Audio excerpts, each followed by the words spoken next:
Hi, I'm Warren Zenna, founder and CEO of the CRO Collective, and welcome to the CRO Spotlight podcast. This show is focused exclusively on the success of chief revenue officers. Each week, we have an open, frank, and free-form conversation with top experts in the revenue space about the CRO role and its critical impact on B2B businesses. This podcast is the place to be for CROs, sales and marketing leaders who aspire to become CROs, and founders who are looking to appoint a CRO or want to support their CRO to succeed. Thanks for listening. Now let's go mix it up. Hi, this is Warren Zenna. I'm the CEO and founder of the CRO Collective, and welcome to the CRO Spotlight podcast. This week, I'm really excited to have Steven Birdsall. He's the CRO of Alteryx, and it's a really fascinating business he has.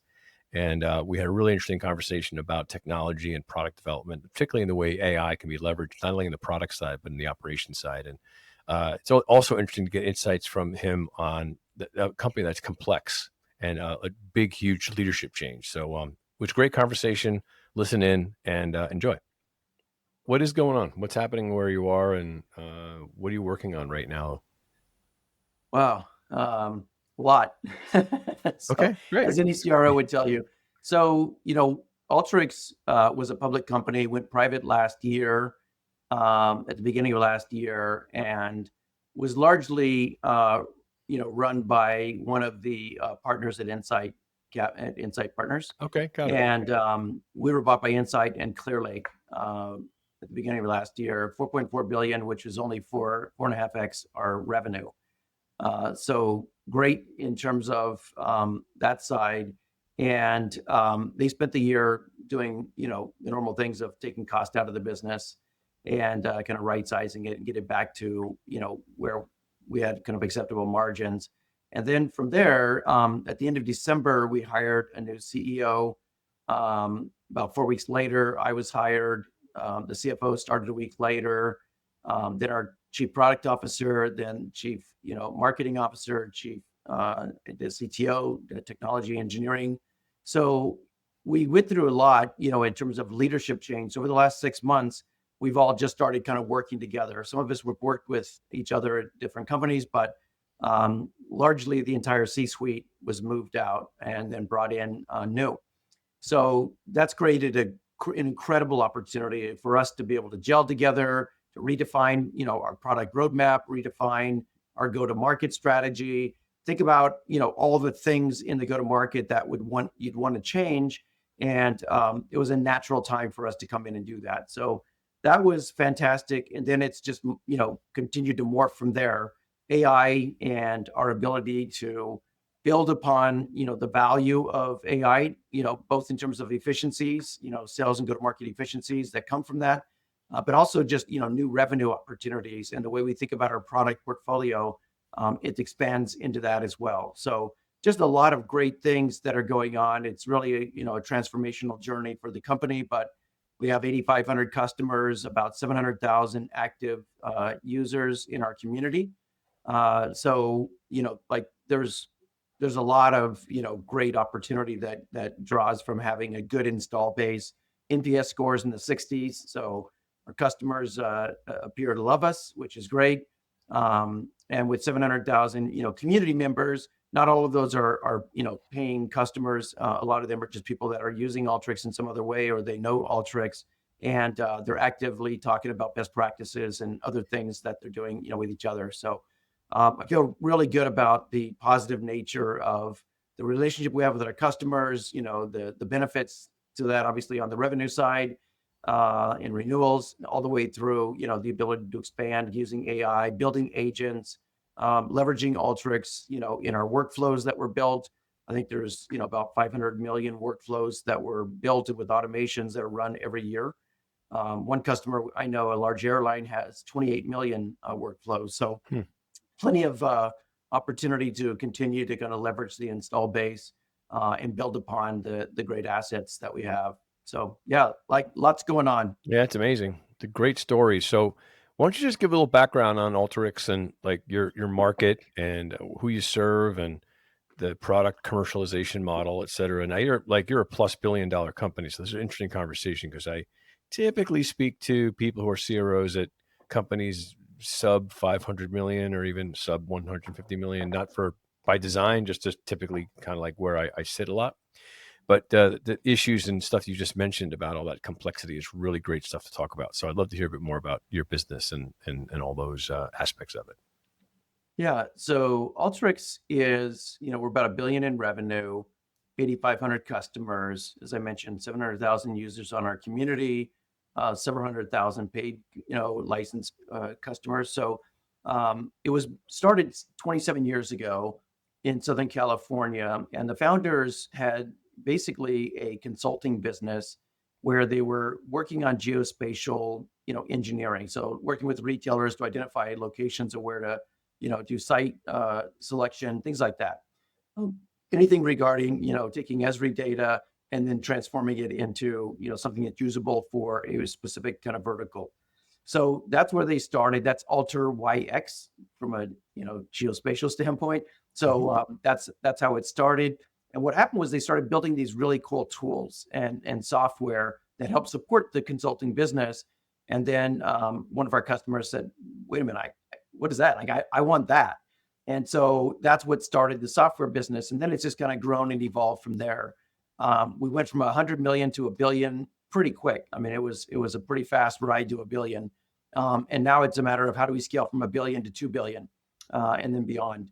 So there's a lot of that we're introducing as you think about AI, et cetera. It's changing the dimension, and I'll talk about that in a little bit. In the meantime, basically what we do is we can ingest data from any source, structured, unstructured, semi-structured data. Systems of record could be like an SAP ERP system. It could be an Oracle, database. Could be Access or CSV files or whatever. There's all kinds of data that can be brought into our platform. We have very, very easy tools that are easy for a business user to then prepare and blend the data that comes from all those myriad sources. And once it gets there, then there's a very simple drag and drop, capability. So you can start building upon those databases to then start building workflows. So if you're in the manufacturing process, you're a discrete company, Ford is a customer. So if there's, things like that you want to go leverage, then it's how do you want to do that? Usually in the office of finance is where it starts, and then it expands into supply chain, into HR, into, et cetera. So as you think about these, large automotive companies or banks, 19 of the top 20, global banks use Alteryx. So there's plenty of use cases within the operations team, within finance, but they're the ones that are building all of these workflows around certain things that they're looking to accomplish. The vast majority, there's a very high probability that anybody auditing in the market today is using Alteryx to do that audit. So KPMG, PwC, Accenture, Ernst & Young, big companies on the consulting side as well as, on the audit side. We provide a lot of support through our software for those, thousands and thousands of users that are out there. So we do that as well. But those workflows now, what used to happen is it would then transition to a BI tool. It could be a Tableau or a Power BI or whatever. But that would be kind of the way that the information is consumed once you've built out the workflows. And then you have automations that are run every day, several times a day, every hour, however often you want. It then gets transitioned into a BI tool. And that's the way we kind of operated until I would say about 18 months ago. And now everything is moving more to the agentic layer. So as you start building agents, these workflows become really good vehicles to then transition into a large language model where we become the center of gravity for AI.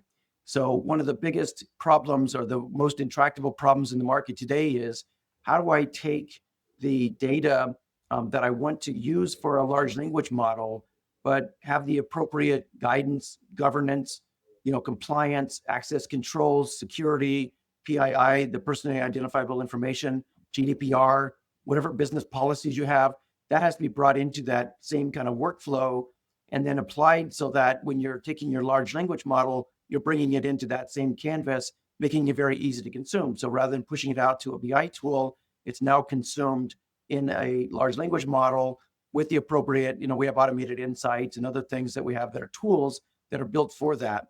And then we have a product called LiveQuery for Google Cloud, for BigQuery, for example, or Databricks or Snowflake. but we have push down capabilities so that all of that data, retains in the cloud data platform, the store, the compute, et cetera. You still want to keep those workflows instead of it on a local, device or sitting on a server in a hyperscaler. It can also be used in a cloud data platform. So that's kind of the nature of the evolution of what we're doing. AI becomes a very important element of the way we're going to market, working with companies who are building agents, especially with the same capabilities to push that back down into a cloud data platform. So lots going on. I can unpack all of that. It's Yeah, no, there's a lot to talk about there. But yeah, there's certainly a lot. It's pretty fun. So I get your business. I understand it's interesting, and I totally get the problem you're solving, which is organizing complex data, making it usable, right? And then I'm interested in this AI thing, and that's one thing we can talk about. And then I'm really fascinated by this restructuring and like swapping out an entire C-suite and putting in a new one. That's really fascinating, particularly as it pertains not just to the general dynamics of leadership change and executive change, but also the chief revenue officer role and how you play in that sandbox. So let's start from the back. I'd like to know. So when we originally spoke, we're very like-minded around the role of the chief revenue officer, and your situation is unique because of the size of your company and complexity of it. How do you find the role? It's obvious based on what you're doing there that the company obviously is clear about what the mandate is from a chief revenue officer. Was that something that was inherent when you got there, or did it require a little back and forth to figure that out together? Like, what was the organization's perspective on the CRO role before you got into the organization? Well, I think has it changed since you got there? It changed just before I got here, where it used to be that my predecessor also had marketing. Yep. And we felt like rather than having marketing report into the CRO, where I own all of the top line, obviously EBITDA becomes a big part of what I have to deliver as part of that growth. So all the revenue streams, all of the customer success, solution engineering, sales, partners, like all of that, fits under the CRO in a very traditional way. But in order to hire what I think is one of the best CMOs in the market, having her report directly to the CEO is a really good thing. We attract kind of a different level of talent.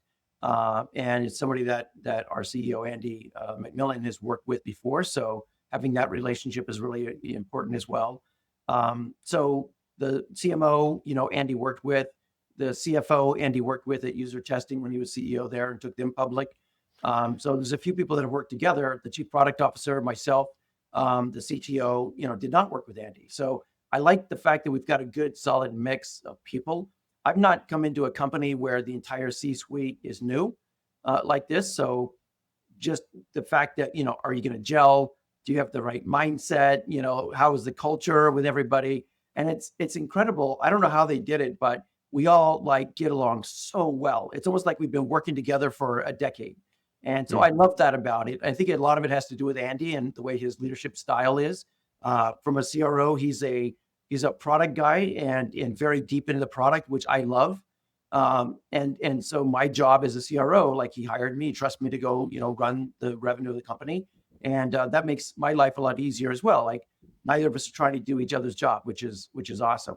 But I still get to leverage him in customer meetings. I get to leverage him in terms of the product evolution and the way we think about AI.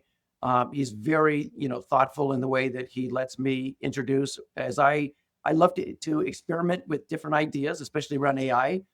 So as I go out and experiment with things and I, shift around the org, he's very, very, thoughtful in the approach, challenges me in a very good way, the way I like it. But he's also very supportive in terms of the change that, I'm trying to introduce into the team. Being very performant based is, that's in my DNA. Having come from SAP and Oracle and taking Anaplan public, working at Click, I like to be very disciplined in the approach, but also very human and very empathetic as well, and be more of a servant leader. And I think you got to balance those things out and not just be, a total jerk and kind of force everything down everybody's throat. But really, as a servant leader, you want to be out in front. You want to work with the team. You want to understand what challenges they're facing, whether it's systems or processes or just anything that prevents them from getting a deal done quickly. I want to support that with the team. So that's where I think servant leader, comes in. But you also have to be very performant because at the end of the day, we're all measured every 90 days. So it's important that we kind of take those things, to heart. So yeah, a lot of change in the C-suite, but it's been a fantastic experience so far. I mean, it's 6 months, into it, so consider the timing. But as far as I'm concerned, it's like a perfect fit across the board. Thank you so much again for listening to the CRO Spotlight podcast. This podcast is an important plank in the CRO Collective communication strategy, and we're really thrilled to have such great guests on here. So listening and sharing the podcast with other people is really vital because we want to get as many people listening to this great stuff as possible. A couple things to note. If you're a aspiring CRO or a recently hired CRO or even an old salty CRO, and you're looking to either become a chief revenue officer or improve your chops and gain some more insights and improve your competencies as a chief revenue officer, we offer the CRO Accelerator course. It's 5 years now. It's the first CRO-focused course that was out there. It's a 15-week course that is populated by aspiring chief revenue officers and CROs. We're pretty selective in terms of who can be a member of the CRO Accelerator course. It's people who are probably more ready to be a CRO right now. They have a number of years under their belt as a revenue leader, whether it be a sales leader or a marketing leader or even a RevOps leader. And they either want to move into the C-suite or they're CROs that want to just make sure that they win in the role. So if you are interested in being a member of the next cohort, please just write me a note on LinkedIn. Just DM me, CRO Accelerator, and we'll set up a time to talk. And then I can send you more information, give you a brochure of the course. So again, CRO Accelerator course, 15-week program for aspiring and newly hired CROs. Take advantage of it. It's been great. And you'll see some more information about it on the website. Thanks. That's awesome. I love it. So, it's interesting. I just saw on a panel just before this call, we were talking about marketing. It's a big topic right now, like what to do with marketing. What does a CRO do with marketing? I think in the sort of early stages, and again, in that sweet spot, maybe that growth stage spot between like the 30 to 250 million or maybe even more, I do tend to see the C-suite, the CRO role grab the marketing role as you have in the past for the reasons I think you probably would agree, just to maintain that alignment and create more kind of ubiquity across those things. I think marketing sometimes can be a bit of a wild card. Nothing against marketing. I love marketing. I actually have a marketing agency, but I just get how it can become. But you're right. You said something really important here, which is when you get to the point at which you guys are at, you can attract a certain type of talent that may come or with a requirement for that role and that title and that sort of access to the CEO. And I could see why that would be a bargaining chip and making sure that happens. So you get someone in there who is really excited about the role. And those are some, I think, later on concessions. But I'm just curious. I mean, when you did have marketing, this is more really honestly, it's kind of an offshoot of a conversation I had before. How did you run it? Did you have someone who reported into that ran marketing? And what was that person's role in the executive leadership team? Yeah, I mean, well, again, you want to make sure they have a seat at the table. And when they report to a CEO, it's natural. When they report to a CRO, then you kind of have to force fit it. So when I've run marketing, especially as the chief operating officer, like you have all of the non-sales functions that report into you, like when I was at SAP, it's just so that's a big company, right? 20 plus billion euro at the time. But they've got a chief marketing officer globally. And there's, at SAP anyway, everything was dual report, a dual direct report. So, I reported to two people, the CMO reported to two people like myself, plus, somebody else. So I think as you kind of experience those things in different companies, it depends on the situation, right? For the most part, marketing is, communication, communications, right? Marcom.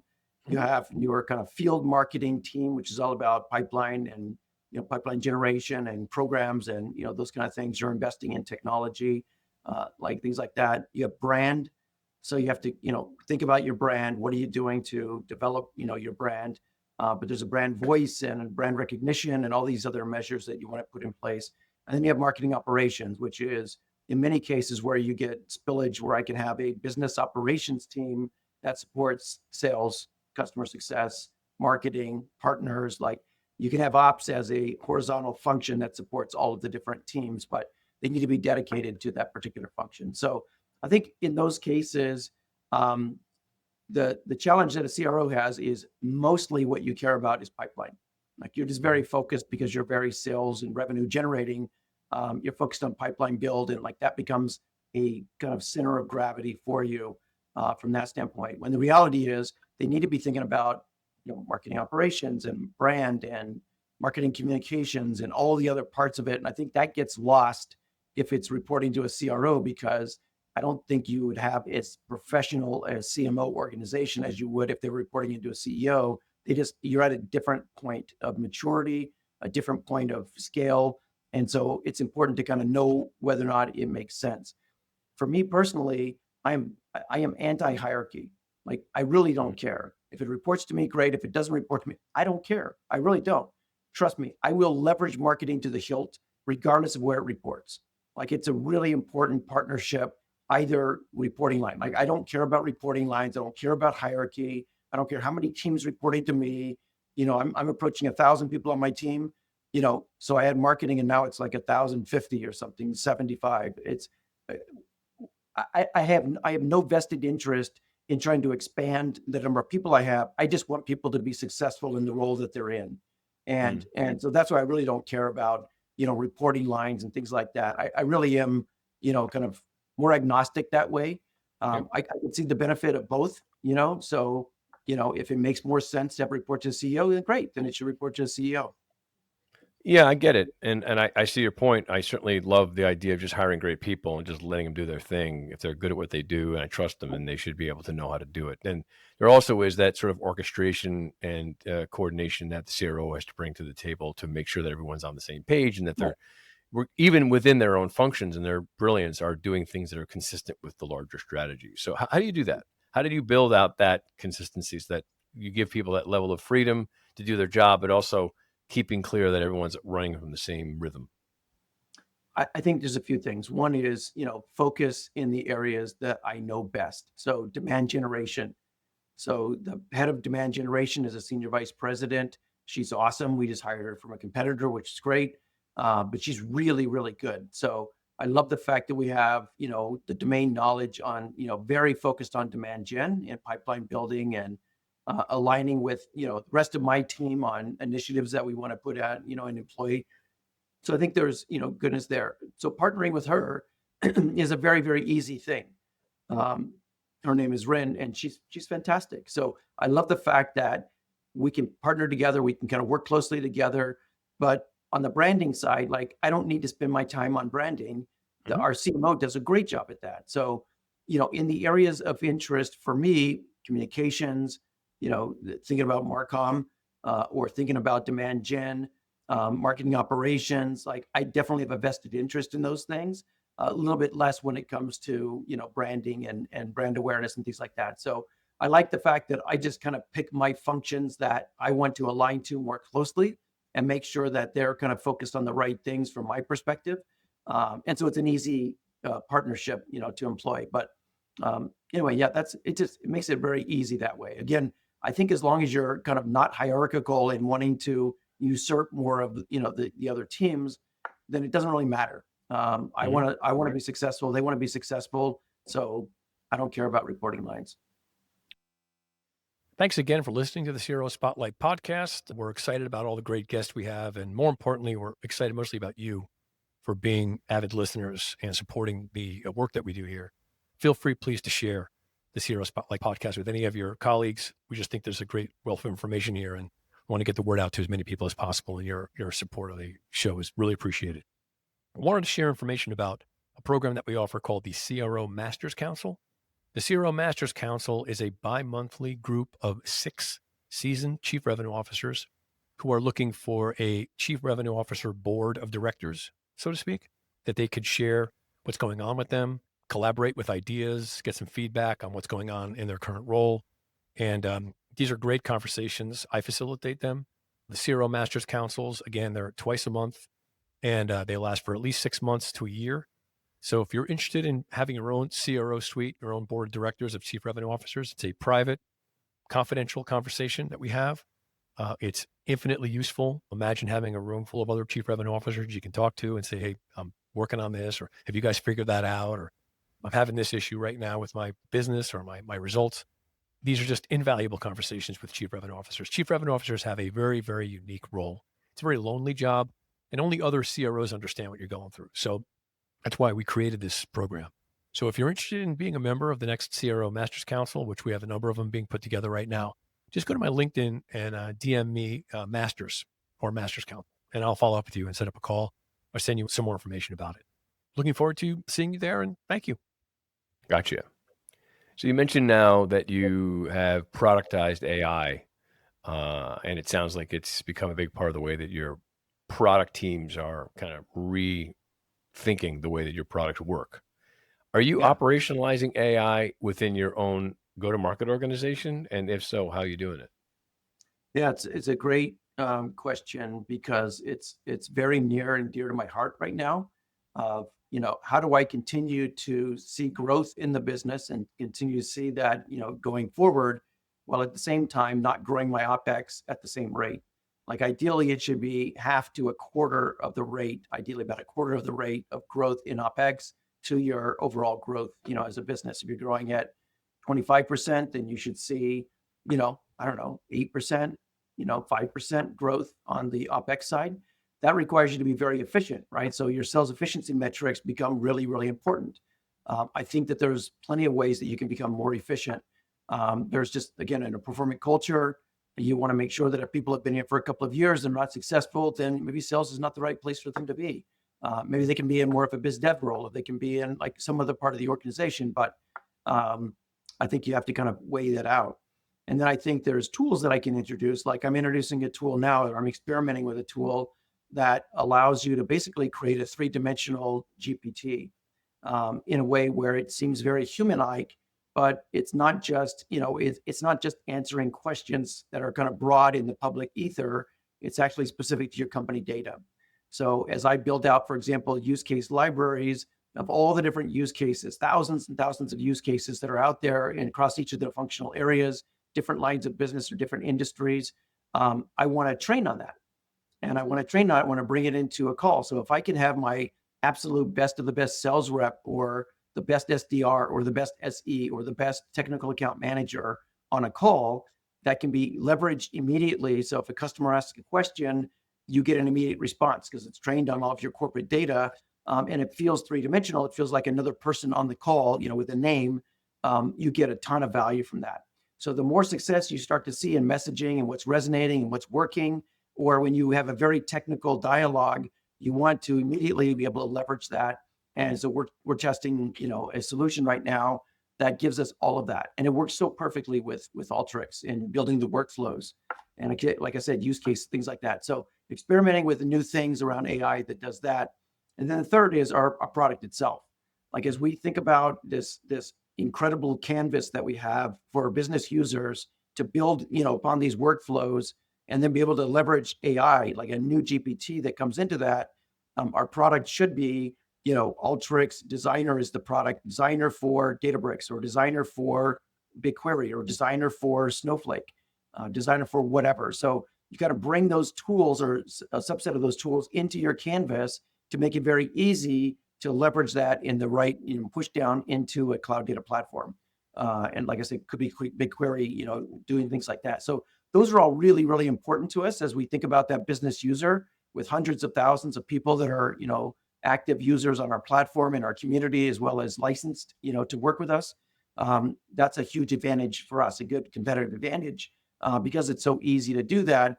You typically don't have a large language model you're just going to put right on top of a cloud data platform. You typically would want a governed set of data so you can manage PII, GDPR, and other things, like I said, inside that canvas. So you need AI-ready data.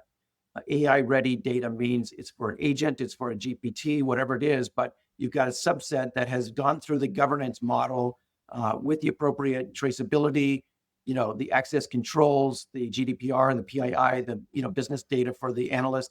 All of that needs to be governed in a very structured way. Then you bring in the large language models on top of that, and you're still doing the store and compute down into the cloud data platform. So that's the ideal state for us to be in. So we're continuing to build product, that way. So AI is transforming every part of our business, whether it's bringing in tools to be more efficient, whether it's leveraging tools to build things, that we want to use internally, or whether it's building product that includes AI and the ability to take cloud data platforms and encompass part of what they do.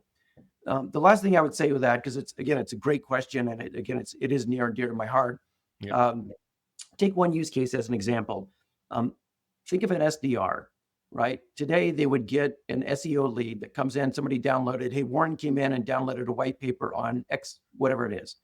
That would then just go to an SDR. Now, smart SDRs know that in order to do an outreach, you need to personalize the information, right? You need to personalize the message. Sending out a generic message just equals fast delete.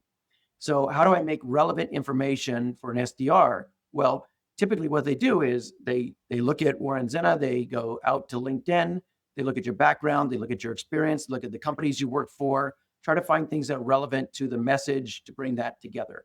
Then they look at the company, right? They're going to go look at your company. They're going to go look at, okay, so what have we done with CRO Collective?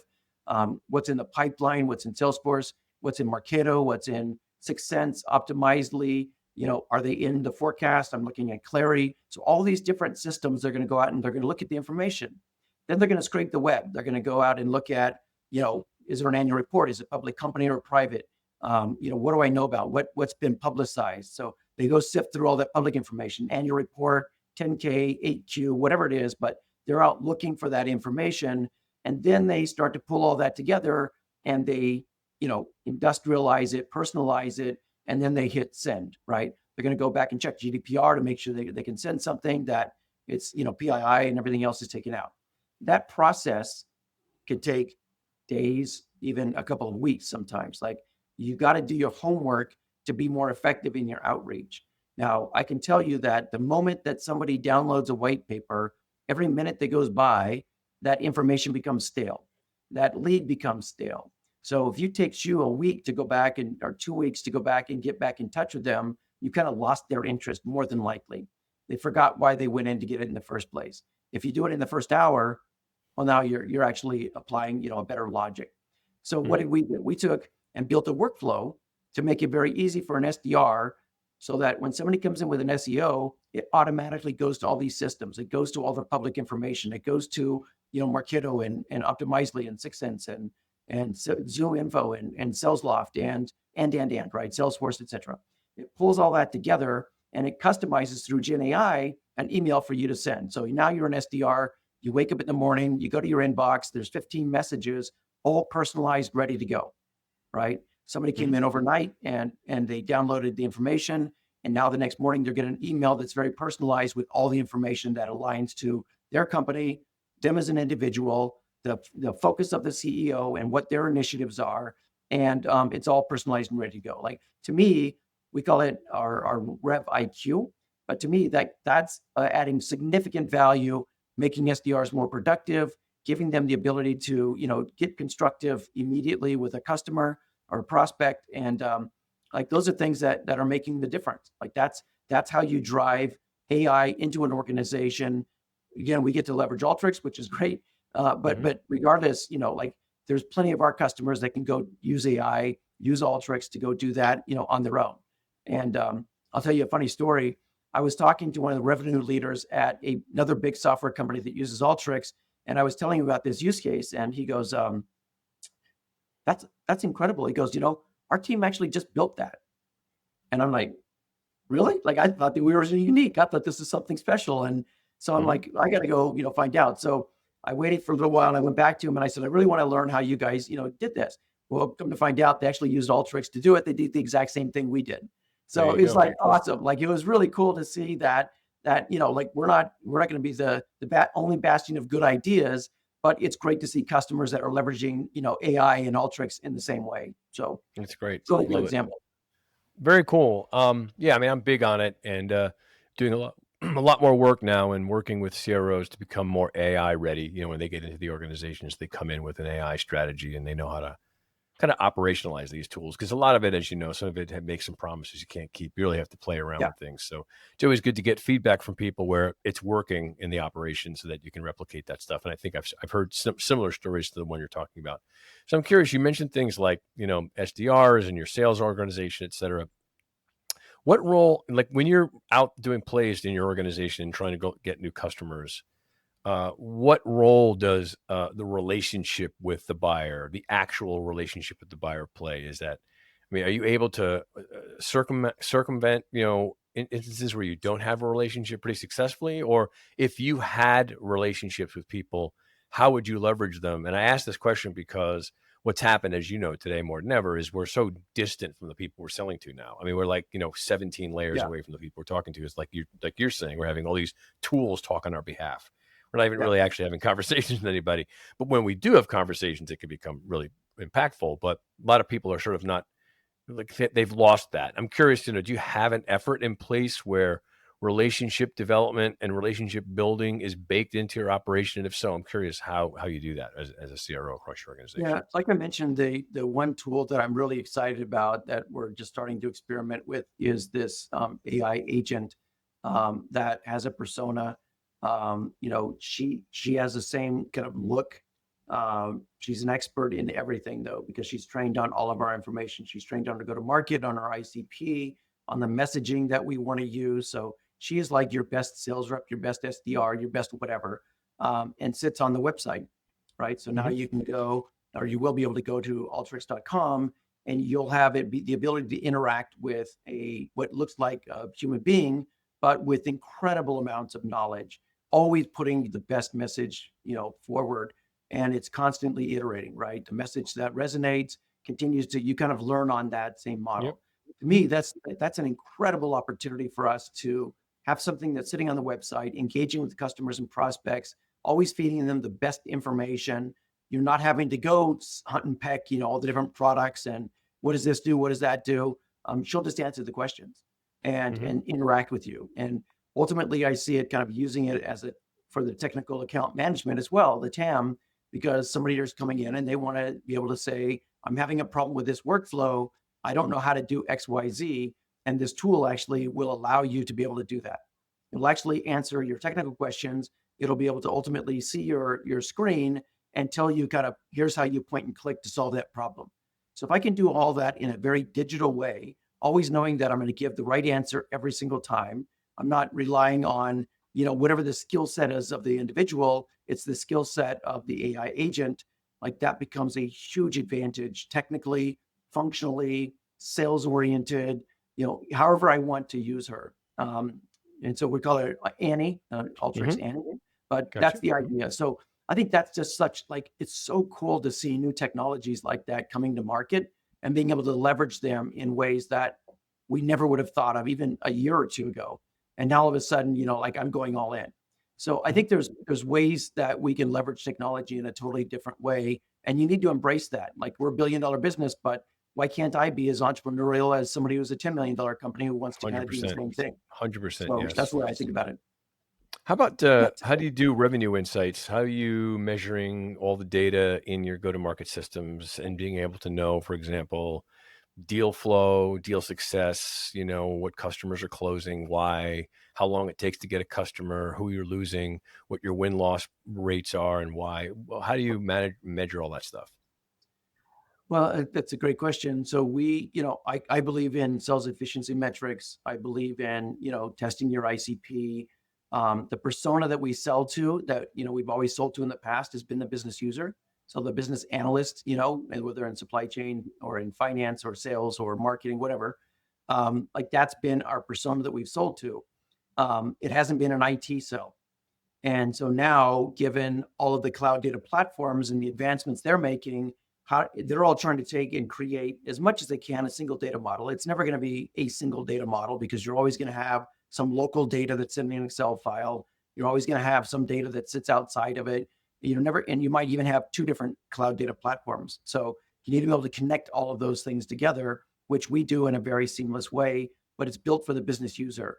So right now, the CIO, the CTO is building out their cloud data platform strategy. And they're doing that and thinking, how do we get access to the business user? Because most of the time you don't have business users going into your Snowflake environment to Hmm. basically do whatever query and analysis. It's typically done by a data scientist. So you have to go to the data scientist who then, have to expound Yep. on whatever it is that you want to do, but it's very kludgy in terms of your ability. You only have so many data scientists. You have the business coming in with 1,000 ideas. and things kind of break down. In our case, we don't have that. Like we have business users who are able to use all the data in a very structured way using our canvas, our designer canvas. So now selling to CIOs and CTOs, because they're the one building out the cloud data platform, it's either the cloud data platforms will build tools on top of their platform that can be used by business users, or they'll leverage Alteryx like they always have and have push down capabilities and compute store into the cloud data platform. So I think both of those models are being tested in the market today. I can tell you which one I think is better naturally, but I'm a little biased. And so that's where I think there's a bit of a race. And I don't think it's going to be an either or. I think it's going to be an and. I think there's some elements of, what the data science is always going to be a role that's going to be important for a company. But being able to pull all that data to get together, it becomes very relevant. So to the core of your question of how do you manage the business, our access to data, because of who we are, is so much easier. Like that is who we are. I can connect to any data source I want. I can build workflows around it, which we've done. So we have literally thousands of workflows that we run all the time as well. That helps me manage the business. So I have sales efficiency metrics. It's very easy to pull in our data. Our CEO, for example, just went out and said we have a Snowflake environment with tons of data. How do we take that and then start to expose it? So I'm looking at pipeline. I look at sales stages, things like that. He literally built it in Alteryx. And it's so great to have a CEO who's like very product centric and he knows how to build this stuff. That's fantastic. So I think, our access to data is, unlike most other companies because of who we are and what we do. And then whatever metrics I want to go look at, it's very easy for me to pull in information. I do it myself. I can go into Alteryx. I can just, I can pull in my own information. So that makes it much easier. So I think there's just ways that are easier for me to do it than most CROs because, of the company that we are and my access to data. But I think those things are really important. Like, use your own tools, use your own technology, and then use that as a basis to share the information with your customers. Like I did with our RevIQ, as an example. Sharing that with the customer, finding out that they're using Alteryx to do the same thing, like that's nirvana, right? That's the best case scenario. So I think there's plenty of that's going on. Hey, everyone. I want to thank you again for listening. Get great comments across LinkedIn and other channels about the show, and it's really gratifying to see that we're having an impact on you. Another thing I wanted to let everybody know is that we also produce events. About 2.5 years ago, we started these CRO roundtables, predicated on the idea that, two premises. One is CROs are looking for other CROs to talk to, which is really true. It's a very lonely job. And how do we get a bunch of CROs in a room where they're not being, let's say, disintermediated by panel discussions and sponsorship events and demos and stuff, and really give them a chance to talk to each other? So we created a roundtable event that is essentially that. It's a 3.5, 4-hour discussion between 20 and 30 chief revenue officers. And these are amazing events. The format took off. People love them. And I get requests all the time as to when is your next CRO event. So to that end, I want to just let you all know that we have a roundup of them coming over the next number of months, over the remainder of the year. So the next one is in Boston on August 20th. Following that, we have 2 events in September in San Francisco, one on September 16th, which is a dinner. And then we have another roundtable in San Francisco on the 17th. And then we're going to have one in New York in October, probably mid to late October. And then I have one in November in Chicago, November 18th. So if anyone is interested in attending any of these events, if you're a chief revenue officer working for a company over 150 to 200 people in your organization, just send me a DM on LinkedIn and ask me about which event, and I'll provide you with either the information or the links. But again, it's August 20th in Boston, 2 in September, on September 16th and 17th, New York in October, late October, and then again in November in Chicago. So sign up for the CRO roundtables. They're amazing events, and I hope to see you there. I agree. I some amazing tools and coming in my network that do this sort of stuff, but it sounds like you guys have an interesting opportunity because of the particular product set you have. It could be leveraged in so many different ways. So I want to kind of close out with a question for you about the role of the CRO itself. It's evolving, right? It's a different role than it was even 3 years Yeah. ago.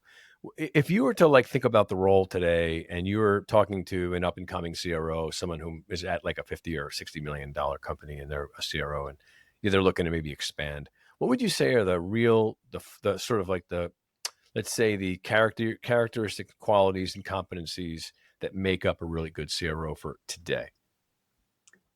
So I think in many cases, there's a lot of things, the attributes that make successful CROs. Um, if I think about that, they're just like their sales team. They're heavy on grit. They're perseverant, in everything that they do. They're very data centric. They're very mindful of, and empathetic with customer experience. So I think a lot of those are similar attributes that I could go back 20 years and the role of head of sales or the head of, revenue would need all of those. But with the age of AI, you've got to have this attitude, and I would kind of earmark the conversation depending on not every $50 million company is the same. Some, when I started at Anaplan, it was $100 million business, but we were growing at 100% year on year. So, like that's it. When you're at that kind of level of growth, it's all about, don't get in the way, it's almost like the Sun Tzu message of, if your enemies making mistakes, don't get in their way. If you're scaling your business quickly, like don't get in the way of that. But how do I then kind of build that so that I can go leverage other tools and technologies to make their life that much easier? And it doesn't mean like getting another system of record that requires them to do a bunch of work. It's leveraging the tools that you have, but to get the information that you need in a more holistic way. But your job as a CRO is to make their life easier, right? Get into the field, understand what their priorities are, and then go solve those.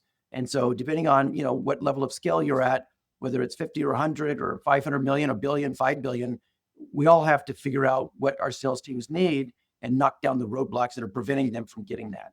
And make sure that there's heavy incentives that give them the benefit of and reward for the work that they do. But I think attributes is something that I've taken personally for a long time. I think about the attributes, like I said, grit, perseverance, things like that. I actually inverted the way that I hire people probably 10 years ago. I used to think about it more for what's their pedigree, like where did they come from, SAP or Oracle or some other big software company. So I know that I can trust that they have these kind of skills. That was our first order of priority. The second order is the grit and the perseverance and the way that they attack the market, the way they treat customers, or the customer centric, all the other kind of, let's say, soft attributes. I flip those. My primary interest is if somebody has grit and they're perseverant and they are very focused on customer success, that's the most important thing. I can teach them to sell our software. Like I don't need to have somebody that comes from SAP and Oracle. Sometimes I've gone out and hired people like for new business, hire somebody that comes from the pesticide industry that sold door to door. Find people that have sold alarm systems. Like these people are they just get out and they go. They're very perseverant, right? These are people that I love because they're just out. They know that, they might knock on 100 doors and get nothing. And then they might knock on the next 10 and every single one of those customers, buy. So it's just somebody who's got that fortitude and grit, that mindset. You can't teach that. Like either you have it or you don't. But I can teach people how to sell software. I can teach people how to sell my software. But I can't replace grit. Like that's just something that somebody has to bring to the table. So I focus very much on the individuals, depending on the role that they're in. And I try not to go back and look at people that have been around for like me 30 years, but may not have the right mindset. Mindset is really, really important in any of the roles today. And you have to be very forward thinking, embrace AI, embrace new technologies, experiment, fail, experiment, get success, experiment, like just be experimental, regardless of the size of the company that you're in. Like I find that I love to experiment with things, but I'm also very entrepreneurial. I've invested in a lot of different businesses myself, everything from nuclear reactors to enterprise software to IoT with hardware device. Like I've done a lot of investing. I'm a limited partner at Stage 2 Capital. So you kind of get that experience. And then I work, of course, closely with our sponsors, Insight and ClearLake, who are awesome to work with. So I just think there's a lot that goes into it, but you have to be very kind of universally minded as a CRO. You have to think, very, very fast. You have to be, digest information quickly, make decisions quickly, but always be focused on the success of your sales team and the success of our customers. And if you're very focused on them and making sure their experiences are bar none, best in class, then you can't help but be successful on the other end. Who are you looking to talk to right now? Like, what's the kind of communication you're looking to get? What kind of people you're trying to connect with, and what is it that you want to tell them? Anyone who's listening to this right now. I love to mentor and develop people, and I give a ton of outreach, via LinkedIn. Like I've got a ton of people that I, personally invest some time in. So I like to talk to them. I like to talk to other CROs. So I try to do a lot of CRO, roundtables. I like to go to CRO events. I like to do podcasts, that typically is a good way to meet people. So I'm just really big on networking, and normally, what I like to do is find ways that I can help other people. And I think, again, it's part of that kind of servant leader, but I think this, what can I do to help you? Are there things that you'd like to kind of brainstorm around, or things that you want to do? That usually comes back in spades, so For sure. it's somewhat altruistic, but it's not entirely, because I get a lot more out of the conversation as I mentor people than what they get, I think. But I've been around a long time, and I've seen success, and I know what works, and I know the recipes and the ingredients. So I think when you have all of that, the ingredients, the recipe, you know what success looks like, you know how to implement it. That goes a long way, especially with some of the younger sellers. I've got people that I've been mentoring for literally 2 or 3 years, and I've never met them in person. So it's just the nature of things sometimes is we can be very virtual, but I love that. I love just finding ways to help people. I'm very spiritually minded, so I think of my life in a very eternal, from an internal perspective. So I don't think about it like, this life is over and I'm going to take out of it everything I can get. It's more of that, how do I help you, become successful? I'd rather be more kind of personally supportive of people than thinking about what I get out of, any relationship. Yeah, we're like-minded that way for sure. And what market are you in? Where are you located right now? Like where do you work out? Philadelphia, gotcha. I ask because I have a whole bunch of CRO roundtable events that I run all across the country. So next time we're doing one locally, I'll let you know. Yeah, and Philadelphia or Philadelphia, New York, DC, like they're all an hour or two away. So it's pretty easy to do. Great, we'll be having them. Well, look, Steven, really appreciate this. This is a great conversation, and appreciate the time and the insights, and it was good meeting you. Yeah, I enjoyed it. I look forward to it. We should do it again, maybe round 2.